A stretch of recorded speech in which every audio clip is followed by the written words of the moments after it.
நல்லூர் சோதனை சாவடியில் மத்திய போதைப் பொருள் தடுப்பு பிரிவு அதிகாரிகள் மேற்கொண்ட சோதனையில் 300 கிலோ கஞ்சா சிக்கியுள்ளது. இது குறித்த கூடுதல் விவரங்களை நமது செய்தியாளர் லிங்கேஷ் வழங்க கேட்கலாம். வணக்கம் லிங்கேஷ், விவரங்கள் என்ன, பதிவு செய்யுங்க. வணக்கம் அருண்.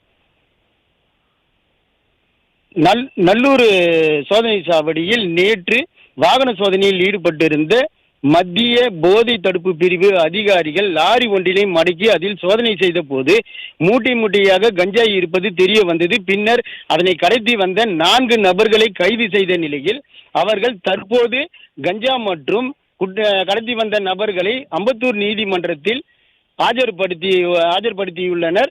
மேலும் கடத்தி வந்த கஞ்சாவினையும் நீதிபதி முன்பு ஆஜர்படுத்தியுள்ளனர்.